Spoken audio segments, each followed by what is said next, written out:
Olá a todos, a paz do Senhor. Você sabia que todas as pragas do Egito tinham um significado? Primeiramente, temos que entender por que Deus castigou os egípcios com as 10 pragas. Os egípcios eram politeístas, ou seja, tinham muitos deuses. Eles acreditavam que por terem muitos deuses, dificilmente alguém os derrotariam, muito menos os hebreus, que tinham apenas um único Deus. E é aqui que entramos na lição desse vídeo. Cada praga que Deus usou para atacar os egípcios, a fim de libertar o povo hebreu, representava uma divindade egípcia, que veremos a seguir. Primeira praga: águas do Nilo são transformadas em sangue. Êxodo 7:20. Moisés e Arão obedeceram a ordem do Senhor, sob os olhos do faraó e de sua gente. Arão levantou sua vara e feriu a água do Nilo, que se mudou toda em sangue. Deus instruiu Moisés para que fosse junto com seu irmão, até Faraó, e pedisse a libertação do povo hebreu, que era mantido escravo. Porém, Faraó não aceitou, e por isso Arão tocou com a vara no rio Nilo, conforme Moisés o orientava. O rio Nilo era muito importante para aquela região. Contribuía com a irrigação agrícola, navegação e aquisição de água para a utilização humana e dos animais. Além disso, era considerado divino pelos egípcios. Hapi era um deus muito importante para os egípcios, pois representava a fertilidade e a vida trazida pelo Nilo. Por isso, quando toda a água do rio Nilo se transformou em sangue, a fonte que abastecia a população, os animais e as plantações, fazendo com que todos os peixes morressem, provocou uma grande escassez de alimentos, mostrando ao faraó e ao seu povo que o poder de Deus de Israel estava acima de Hapi. Segunda praga: infestação das rãs. Êxodo 8:1-4. O Senhor falou a Moisés: Vá ao faraó e diga-lhe que assim diz o Senhor: Deixe o meu povo ir, para prestar-me culto. Se você se recusar a deixá-lo ir, ferirei todo o seu território com uma praga de rãs. O Nilo ficará infestado de rãs. Elas subirão e entrarão no seu palácio, no seu quarto e até na sua cama. Entrarão também nas casas dos seus oficiais e do seu povo, dentro dos seus fornos e nas suas amassadeiras. As rãs subirão em você, nos seus oficiais e no seu povo. Após a segunda resposta negativa de Faraó, Deus enviou uma infestação de rãs, que se espalhou por todo o Egito. As rãs eram considerados animais sagrados para os egípcios, e um de seus ídolos era a deusa Heket, que possuía cabeça de rã. Eles supunham que ela possuía poder criador. Embora o principal propósito dessa praga fosse punir os opressores de Israel, também mostrou o desprezo por seus muitos deuses pagãos, pois a grande multiplicação de rãs fez com que a deusa Heket parecesse maligna, pois ela atormentou o povo que lhe era tão devoto, fazendo com que o respeito que os egípcios tinham por estas criaturas se tornassem em repúdio, após a praga que Deus havia mandado. Neste momento, Faraó vai até Moisés e Arão e promete libertar o povo se as rãs fossem retiradas. Terceira praga: infestação de piolhos. Êxodo 8:16. Então o Senhor disse a Moisés: Mande Arão bater com a vara no pó da terra. Ao fazer isso, o pó vai se transformar em piolhos por toda a terra do Egito. Após a quebra da promessa de Faraó em libertar o povo, Deus envia a terceira praga. A terceira praga causou grande desconforto em todo o povo egípcio e nos animais. Vale lembrar que todas as vezes Faraó chamava seus feiticeiros, a fim de reproduzir os feitos que Deus estava fazendo. Com a vinda desta terceira praga, os magos egípcios tentaram reproduzir tal feito, mas reconheceram a sua impotência e disseram: Isto é o dedo de Deus. Os egípcios que antes atribuíam ao deus Thoth a criação do conhecimento, da sabedoria, da arte e da magia, reconheceram que nem mesmo essa divindade podia ajudar a imitar a terceira praga. Este foi mais um golpe contra a falsa religião do Egito. Quarta praga: infestação de moscas. Êxodo 8, 20 e 21. Disse mais o Senhor a Moisés: Levanta-te pela manhã cedo, e põe-te diante de Faraó. Eis que ele sairá às águas, e dize-lhe: Assim diz o Senhor: Deixa ir o meu povo, para que me sirva, porque se não deixares ir o meu povo, eis que enviarei enxames de moscas sobre ti, e sobre os teus servos, e sobre o teu povo, e as tuas casas e as casas dos egípcios se encherão destes enxames, e também a terra em que eles estiverem. E naquele dia eu separarei a terra de Gósen, em que o meu povo habita, que nela não haja enxames de moscas, para que saibais que eu sou o Senhor, no meio desta terra. Novamente Moisés e seu irmão vão ao encontro de Faraó, para pedir pela libertação dos hebreus. E mais uma vez Faraó não permitiu, vindo então sobre o Egito uma infestação de moscas. O deus Belzebu, deus das moscas, príncipe dos demônios e da pestilência, ele era invocado para afugentar moscas. Esse inseto era abundante no Egito e trazia doenças. Eles acreditavam que esse deus os livrava dessas doenças. Porém, a quarta praga consistia em enxames de moscas, que infestariam todo o Egito. Um novo elemento é introduzido a partir dessa praga, a distinção entre os egípcios e o povo de Israel. Enquanto as casas dos egípcios eram infestadas pelos enxames de moscas, os israelitas na terra de Gósen não foram atingidos. Mais uma vez, a falsa religião egípcia é derrotada. Quinta praga: peste dos animais. Êxodo 9, 2 ao 4. Se você ainda se recusar a deixá-lo ir e continuar a impedi-lo, saiba que a mão do Senhor trará uma praga terrível sobre os rebanhos do faraó, que estão nos campos, os cavalos, os jumentos, os camelos, os bois e as ovelhas. O Senhor, porém, fará distinção entre os rebanhos de Israel e os do Egito. Nenhum animal dos israelitas morrerá. Como o faraó negou novamente um pedido de libertação do povo hebreu, Deus enviou uma praga que fez todos os animais adoecerem e morrerem, exceto os animais dos hebreus. Novamente, há uma linha de separação entre os hebreus e os egípcios. Do rebanho de Israel, nenhum animal foi atingido, enquanto que todo o rebanho dos egípcios morreu. Esta praga certamente atingiu a crença em divindades muito populares no Egito Antigo. Apis, deus sagrado de Mênfis, da fertilidade dos rebanhos; Hathor, deusa vaca, deusa celestial; Nut, algumas vezes representada como uma vaca. Se você está gostando do vídeo, eu peço que você deixe o seu like e se inscreva aqui no nosso canal para receber mais conteúdos como esse. Que Deus abençoe e vamos continuar com o vídeo. Sexta praga: feridas e úlcera. Êxodo 9, do 8 ao 9. Então disse o Senhor a Moisés e a Arão: Tomai as vossas mãos cheias de cinza do forno, e Moisés a espalhe para o céu diante dos olhos de Faraó. E tornar-se-á em pó miúdo sobre toda a terra do Egito, e se tornará em sarna, que arrebente em úlceras, nos homens e no gado, por toda a terra do Egito. Pela sexta vez Moisés e Arão vão até Faraó, porém o líder egípcio permanecia inflexível em não libertar o povo. Então Deus envia a sexta praga, que fez com que todos os egípcios, incluindo Faraó e sua família, ficassem doentes, com feridas e úlceras pelo corpo. Até aqui, os magos egípcios estiveram presentes quando os milagres foram realizados.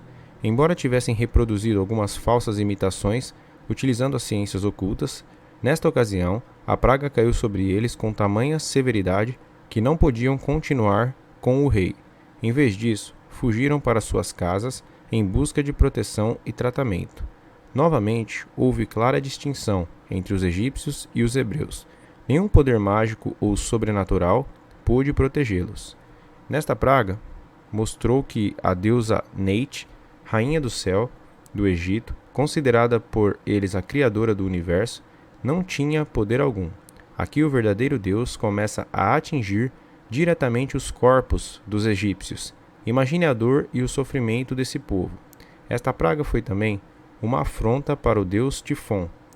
Os egípcios acreditavam que este deus curava doenças, bem como úlceras e coisas parecidas. Deus também, com esta praga, desafiou Ísis, senhora da medicina, deusa da cura e dos remédios. Na crença deles, essa deusa protegia os egípcios contra qualquer ferida que fosse causada por qualquer coisa. Sétima praga: chuva de pedras.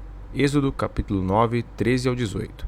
O Senhor disse a Moisés: Amanhã, levante-se cedo, vá até o faraó e diga-lhe: Assim diz o Senhor, o Deus dos hebreus: Deixe meu povo sair para me adorar. Do contrário, enviarei mais pragas sobre ti, sobre os teus oficiais e sobre o seu povo.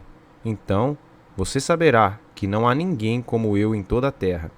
A esta altura eu poderia ter estendido a minha mão e ferido você e o seu povo, com uma praga que os apagaria da face da terra. Mas eu o poupei a fim de lhe mostrar meu poder e propagar o meu nome por toda a terra. Ainda assim, você se exalta sobre o meu povo, recusando-se a deixá-lo sair. Por isso, amanhã, a esta hora, enviarei a tempestade de granizo mais devastadora de toda a história do Egito. Após a sétima resposta negativa de Faraó, Deus enviou uma forte chuva de granizo e fogo ao Egito. Esses elementos, considerados pelos egípcios como seus deuses, longe de serem capazes de ajudá-los, estavam sob o controle do Deus de Israel, e ele os usaria como instrumentos para punir aqueles que os adoravam. Mesmo em meio ao castigo, Deus mostrou misericórdia, advertindo os egípcios de seu destino iminente e avisando-lhes que protegessem a si mesmos e suas propriedades. Se Faraó e seus servos tivessem aceitado o aviso dado de maneira tão misericordiosa, a vida de homens e de animais teriam sido poupadas. Mas o aviso não foi considerado e houve grandes perdas. O verso 20 insinua que alguns egípcios haviam aprendido a temer a Deus. Talvez ainda não o conhecessem como o único Deus verdadeiro, mas apenas como alguém a quem convinha respeitar. A forte saraivada envergonhou os deuses considerados como tendo controle sobre os elementos.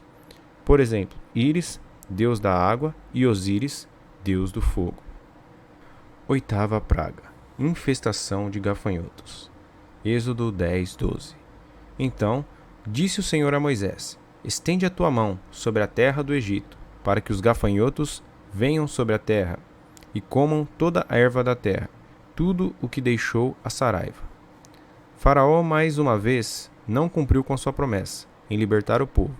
Por isso Deus enviou durante um dia e uma noite uma infestação de que destruiu toda a vegetação que havia sobrado da devastadora chuva de pedras e demonstrou que o Deus de Israel tinha controle absoluto sobre todos os elementos da natureza.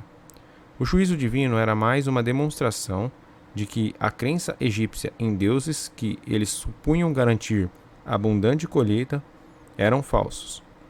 Deus encheu o ar e a terra de gafanhotos, e os deuses egípcios Shu, deus do ar, e Sebec, deus inseto, não puderam fazer nada para impedir. Faraó então pede desculpas a Moisés e a Arão e oferece a liberdade do povo hebreu em troca de que a infestação cessasse. Nona praga: escuridão. Êxodo 10, 22, 23.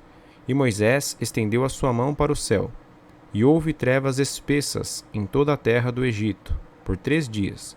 Não viu um ao outro, e ninguém se levantou do seu lugar por 3 dias. Mas todos os filhos de Israel tinham luz em suas habitações. Mais uma vez Faraó não cumpriu com a sua promessa de libertar o povo. Com isso, Deus enviou uma escuridão que dominou todo o Egito durante 3 dias. Como as pragas anteriores, esta desferiu um forte golpe nos deuses egípcios. Por séculos, o deus Sol tinha sido a principal divindade no Egito, e todo rei chamava a si mesmo de filho de Ra. Na época de Moisés, esse deus era identificado como Amon e tinha o nome de Amon-Ra. Os maiores templos que o mundo já viu foram construídos em sua honra, e um deles, o grande templo em Karnak, no Alto Egito, é ainda magnificente, mesmo em ruínas. Outro deus era o disco-sol Aton, que poucas décadas depois do êxodo tornou-se o deus supremo do sistema religioso egípcio. Por ocasião da nona praga, A completa impotência desses deuses estava demonstrada claramente aos seus adoradores. Com a escuridão, Faraó prometeu dar a liberdade aos hebreus, porém eles deveriam deixar os seus animais. Moisés explicou ao Faraó que os israelitas precisavam dos animais para fazer os sacrifícios e cultos ao Senhor. Faraó promete mais uma vez em deixar que os hebreus partissem, se a escuridão cessasse. 10ª praga: morte dos primogênitos. Êxodo 12, 12 e 13. E eu passarei pela terra do Egito esta noite, e ferirei todo o primogênito da terra do Egito, desde os homens até os animais, e em todos os deuses do Egito farei juízos. Eu sou o Senhor. E aquele sangue vos será por sinal nas casas em que estiverdes. Vendo eu o sangue, passarei por cima de vós, e não haverá entre vós praga de mortandade, quando eu ferir a terra do Egito. Depois do último pedido de Moisés e Arão negado, Deus enviou a 10ª e última praga ao Egito.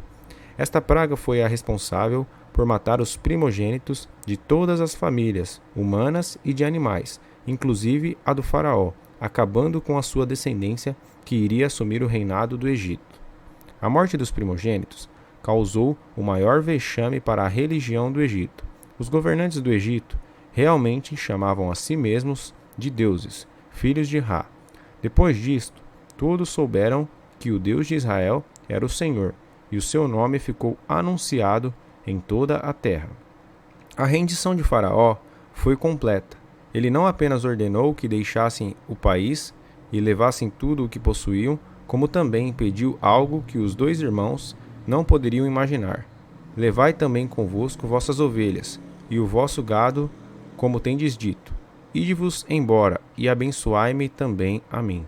Êxodo 12, 32. Se as palavras de Moisés e Arão tinham trazido maldição, Faraó deve ter suposto que elas também poderiam trazer bênção. Não se sabe como seu pedido foi recebido, mas o fato de ter sido feito é um forte indício de quão subjugado estava o seu orgulho. O êxodo foi a libertação da escravidão do povo hebreu do domínio egípcio. Esse evento é uma prefiguração que aponta para uma libertação muito maior realizada por Jesus Cristo, a libertação do pecado. Da mesma maneira como Deus conduziu seu povo no passado, com mão forte, ele também deseja nos conduzir a Canaã celestial. Por isso devemos caminhar humildemente com Deus, hoje e todos os dias, e quando Cristo voltar, estaremos com ele por toda a eternidade. Bom, e se você chegou até aqui nesse vídeo, eu peço por favor que você deixe o seu like e compartilhe esse vídeo com mais alguém. Que Deus abençoe a sua vida poderosamente em nome de Jesus.